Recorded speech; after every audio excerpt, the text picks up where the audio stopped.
আসসালামু আলাইকুম। সবাই কেমন আছে? আল্লাহর অশেষ রহমতে আমি ভালো আছি। আজকে কিছু কথা বলবো, সেটা হলো এই বিদেশটা শুনতেই পারতাম না। বিদেশ মানুষ যায়, বিদেশে আসে একটু সুখের আশায়। অনেকের সুখ হয় বিদেশে আসার পরে, অনেকের হয় না।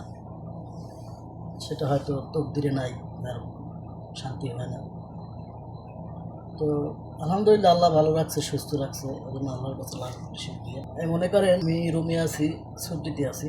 রুমে পাশে কেউ নাই, সন্তান, মা, সন্তান, স্ত্রী, ছুটিতে রুমে, কিন্তু কোনো লোক নাই, একা রান্না বান্না করা আর খাওয়া, ব্যাস। আসলে এটাই কি বিদেশ?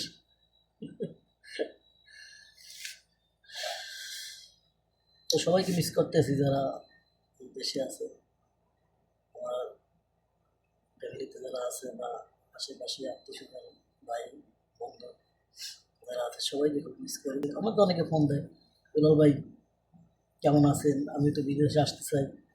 কিন্তু তাদের জন্য পরামর্শ, সেটা হলো যে যদি দেশে বসে কিছু একটা করা যায়, কিছু একটা করিয়া খাওয়া যায়, সোজা কথা, তাহলে বিদেশে আসে লাভ নেই ভাই।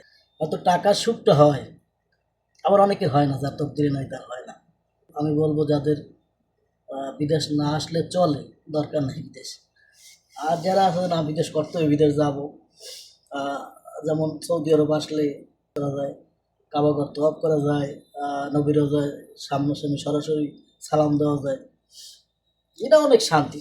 এটা এর চেয়ে আর কোনো কিছু হয় না। ওই জন্য আল্লাহর দয়া লাখ কোটি শুকরিয়া। অনেকবার আল্লাহর ঘরের কাবার পাশে তওয়াব করাইছে। ওই জন্য লাখ কোটি শুকরিয়া। অনেকদিন পর একটা মনের কথা বললাম। সবাই বলবেন, তাহলে ক্ষমা দৃষ্টান্তে দেখবেন। আসসালামু আলাইকুম।